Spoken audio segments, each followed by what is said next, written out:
Volta com o nosso Equipe F, agora sim, para a gente ver os gols, para analisarmos mais uma vitória do Bahia no Campeonato Brasileiro e uma derrota do São Paulo.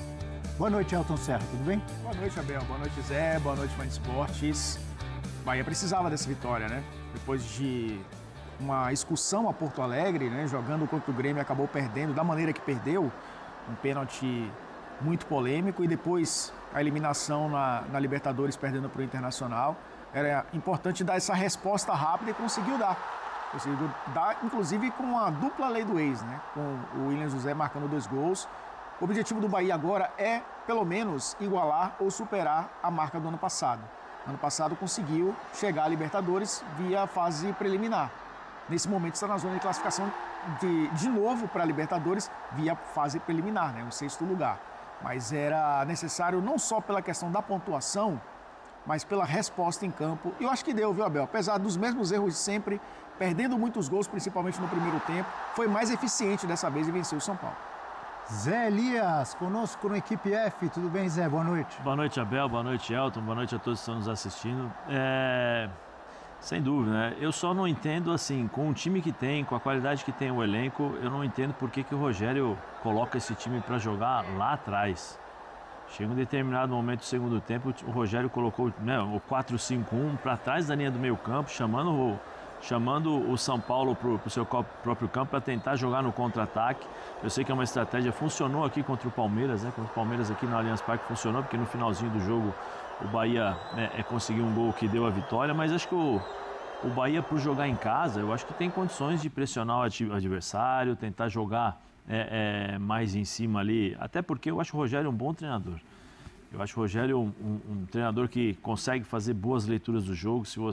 Acho que uma das melhores entrevistas de pós-jogo são as entrevistas do Rogério, porque ele diz exatamente o que aconteceu, tanto do lado bom como do lado ruim também, né? Mas com o elenco que tem, eu acho que o Bahia hoje, por jogar em casa, poderia jogar um pouco mais ali na frente, pressionando o São Paulo, dificultando para o São Paulo, tendo uma posse de bola um pouquinho melhor, uma qualidade de jogo um pouco melhor e não se arriscando tanto e esperando por um contra-ataque. Hoje deu resultado, acho que ganhou, mas o São Paulo criou também algumas oportunidades e poderia empatar, né? Continua criando muito e desperdiçando chances o Bahia, especialmente hoje no primeiro tempo, né, Zé? Sim, no primeiro tempo criou bastante pelos lados do campo, né? O Bahia tem um setor de lado do campo com o Pulga e também com o Ademir, especialmente pelo lado do Wendel. Aí vai a minha crítica, o Zubeldia não estava no banco, né? Era o auxiliar, mas assim, alguém precisa dizer para o Zubeldia que o Wendel ainda não chegou e que se você tiver que jogar com o Wendel e o Enzo Pérez na defesa e o Wendel na frente. Né, a melhor característica do Wendel, pelo menos ao longo da sua história, era do meio para frente, ele tem um bom apoio, ele tem um bom cruzamento. Aí você improvisa os dois laterais no mesmo lado para ter um lado esquerdo forte, justamente porque o Bahia tem um lado direito forte ali. O Gilberto jogou um pouquinho mais como um terceiro zagueiro hoje, né? Porque o Bahia, quando tem a bola nos pés, faz um terceiro zagueiro e aí coloca mais ou menos uns 3-4-3, porque tem muita movimentação, Everton Ribeiro, Jean Lucas, né? É um time bem interessante a forma como se comporta o Bahia. E pelo lado direito ali, em cima do Wendel, era o corredor, né? O Bahia forçou muito ali e criou algumas oportunidades. O ano passado o Bahia já sofreu bastante quando tinha o Everaldo, né? Porque criava também muito e acabava não marcando os gols e aí tomava um gol e acabava perdendo a partida ou empatando. Eu acho que eu estava conversando com o Elton aqui, eu até falei sobre a questão do goleiro, né? Que precisa de um goleiro com uma expressão maior em termos de currículo para dar um pouco mais de garantia. E na frente, o William José, para mim, é bom jogador, é muito bom jogador, mas ele não pode desperdiçar gols. Ele vai ser e pode se tornar importantíssimo para o Bahia daqui para frente, pela capacidade que ele tem de finalização. Ele é bom finalizador, mas não pode perder as oportunidades. E os outros jogadores também, né? Não preciso nem falar, porque o Pulga chega com facilidade, o Ademir chega com facilidade, né? O Jean Lucas chega... É impressionante como esse jogador cresceu nas mãos do Rogério, especialmente no Bahia. Ele é dinâmico, está em todas as partes, praticamente todas as partes do campo. Não podem perder gols. O Bahia tem a condição e cria muitas oportunidades. Se o Bahia fizer 10% das grandes chances que ele cria durante todos os jogos, provavelmente ele vai ter uns 2-0, 3-0, porque o Bahia cria bastante. Pode ser que eu esteja errado, mas o Elton que está aqui, que acompanha mais o Bahia, né? mas é um futebol bonito de se ver. Sim. Volto a falar, o Rogério tem um elenco nas mãos para para fazer grandes jogos, né? Grandes jogos técnicos e não ficar lá atrás. Eu acho que o Rogério arrisca muito quando fica muito lá atrás. É muita insegurança no próprio futebol que o Bahia apresenta, né? Bahia que voltou a vencer no Brasileirão, depois de ser eliminado ali da Libertadores, vai disputar o playoff lá para seguir ou não na Sul-Americana.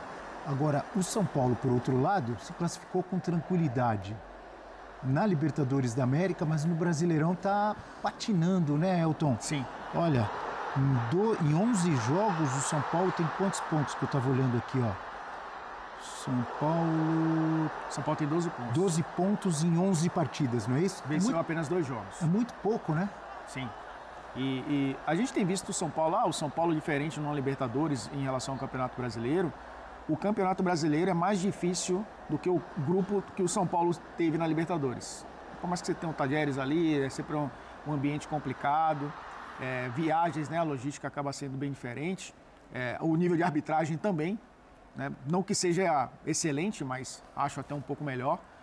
O São Paulo tem algumas questões que precisam ser colocadas na mesa até para entender o porquê, né, de um time vencer apenas 2 de 11.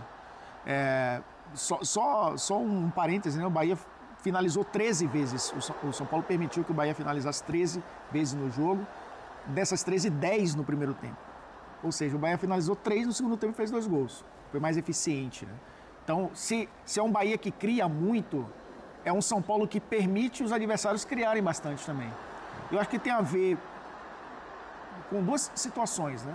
Começou com aquela esperança de ter aquele quarteto funcionando, que não se concretizou por questões físicas, né? O Lucas, o Luciano, o Caleri e o Oscar. Eles não conseguiram jogar juntos por diversos fatores. O que ficava de fora de vez em quando e acabava não sendo formado o quarteto era o Luciano. Sim. E agora só o Luciano que está jogando. Sim. E eles eram protegidos pelo Pablo Maia e pelo Alisson. O Pablo Maia é um jogador importante nessa sustentação do meio-campo e que o São Paulo perdeu. E eu acho que não conseguiu. O Luiz Gustavo não é o jogador para isso também, acho que principalmente, né, quando se fala em recomposição defensiva. Então o São Paulo que se expõe bastante, e no Campeonato Brasileiro os times costumam ser da forma que o Bahia joga na maioria das vezes, né? Transição rápida, principalmente por dentro. O Bahia usa bem os seus pontas, mas usa bem o meio. A gente destaca tanto aqui o meio-campo do Bahia com o Jean Lucas, impressionante, o Everton, que ataca o corredor central muito, né? O Everton, o Cauli quando joga também, o próprio Caio Alexandre. E o São Paulo sofre com isso, justamente nesse setor onde o time está meio instável. O Zé falou das dobras dos laterais, né, de colocar muitas vezes o Wendel numa segunda linha ou o Cedric numa segunda linha. Sim. Ele faz muito isso, porque o São Paulo usa muito os lados e os adversários entendem isso, que muitas vezes não dá para jogar por fora e aí atacam justamente nos volantes do São Paulo, que eu acho que é o grande problema do Zubeldia nessa temporada. Os times na Libertadores talvez entendam de uma maneira diferente, porque, claro, tem seus departamentos de inteligência, analisam os adversários. Acho que o São Paulo entra muito grande na Libertadores também pela sua tradição. Acho que os adversários respeitam muito, não que no Brasileiro não respeitem, mas eu acho que há uma igualdade, eu acho que há uma equiparação, tanto que o Bahia faz uma campanha bem melhor que a do São Paulo, né? Eu acho que tem um elenco bem mais equilibrado, inclusive, que o do São Paulo. E obviamente que o Bahia pegou um grupo mais difícil, mais complicado na Libertadores, morte, né? E veio de uma pré, né? Né? E veio de uma fase anterior. O que o Otto está falando é exatamente, não sei, né? Em relação ao respeito do São Paulo na Libertadores, né? Porque o São Paulo tem uma tradição muito grande. E os times que vêm jogar contra o São Paulo estudam o São Paulo, vamos dizer assim, os 2 últimos jogos, 3 últimos jogos, vamos dizer assim, para jogar contra o São Paulo. Vem no Morumbi, tem aquela coisa, né, pô, São Paulo campeão, tricampeão da Libertadores e tal. Aqui no cenário nacional, eu acho que essa questão não entra no campo. Então, por isso que nós estamos vendo os times, quase todos os times, acreditarem que podem vencer o São Paulo. Porque hoje você tem aquela diferença que existia muito grande no passado em relação aos grandes jogadores, aos times menores, né, aos times que não tinham tanta tradição. Hoje, com a parte da evolução física, tática, né? Técnica não digo, porque na técnica muitas vezes são os pequenos detalhes técnicos que decidem um jogo. Você consegue igualar na parte tática, na parte física e na hora da decisão, né, que você tem que tomar uma decisão, um passe ou um chute ou uma finalização, a parte técnica muitas vezes decide os jogos. Então eu acho que o São Paulo sofre com isso. O São Paulo, todo mundo já entendeu mais ou menos como o São Paulo joga e o São Paulo tem as suas limitações. Os meninos que estão entrando agora é que muitas vezes tiraram o São Paulo das dificuldades, porque ninguém os conhece. Eles têm a capacidade do improviso, que você vê o Luca, o Ferreirão, tem o Matheus, né? Hoje o Ryan não entrou muito bem, mas também porque é um jogo difícil. Mas esses meninos, quando o São Paulo precisou, eles tiraram alguma coisa de novo e conseguiram dar sustentação àquilo que o São Paulo precisava naquele determinado momento.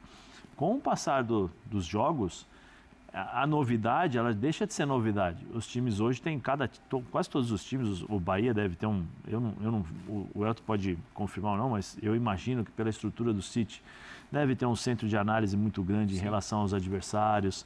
Tem um treinador que estuda muito, que sabe muito. Então, você começa a mapear o time do São Paulo e aí você consegue jogar. Se você anular o Pablo Maia, para fazer essa bola não chegar até o meio campo, que é o Alisson normalmente que faz isso, essa ligação até o meio, você anula o São Paulo, porque vai ficar... não tem ninguém no meio campo, tirando esses dois jogadores, que pensam no jogo. Você tem o Luciano, que é um meia centroavante, né? Meia mais para atacante, e joga pelos lados. O Bahia hoje anulou, jogou com 3 zagueiros, colocou todo mundo para jogar pelos lados, fazia muitas vezes superioridade numérica, 3 contra 2 em determinadas partes do campo. O São Paulo não conseguiu jogar. Então, quem fazia a diferença, ou faz muitas vezes, que faz tempo que não joga, é o Lucas, com a qualidade, com a velocidade, com as arrancadas. E o Oscar, né? E o Oscar com um passe diferente, outro que sabe jogar, mas tá difícil de ver esses dois em campo, hein? E eu acho que o Alisson também, acho que entra nessa conta. E o Bobadilla não fez um jogo ruim até, porque a responsabilidade dos volantes do São Paulo e de qualquer time que enfrente o Bahia é tentar, primeiro, encurtar os espaços de Everton Ribeiro, tirar ele daquela zona onde ele se sente confortável para criar, saindo da direita para dentro, e também acompanhar muitas vezes um Jean Lucas que fisicamente é muito forte, né? Tem muita força física, muita explosão. Então, Bobadilla até conseguiu se garantir durante boa parte do jogo. E o Pablo Maia, acho que pela questão também de tá se recuperando aos poucos esse ritmo num Campeonato Brasileiro que é muito intenso. Ainda não é o Pablo Maia que a gente viu na temporada passada. Mas carece de opções também, né? Para fazer o time manter... às vezes até o Bahia tem o Cauli, o Everton Ribeiro, o Jean Lucas, o Caio Alexandre, mas muitas vezes joga com 3 volantes. Muitas vezes perdeu o Eric agora, né? O Eric por lesão. Tem aí a possibilidade de usar muitas vezes os ex-jogadores do São Paulo, né? Jogadores que pertencem ao São Paulo, o Nestor e o Michel Araújo. Araújo entra sempre, né? E entrou, inclusive, durante a partida. Então, o Bahia ainda consegue jogar com 3 ali, fechando um pouco mais o meio-campo e dá liberdade para os pontas jogarem.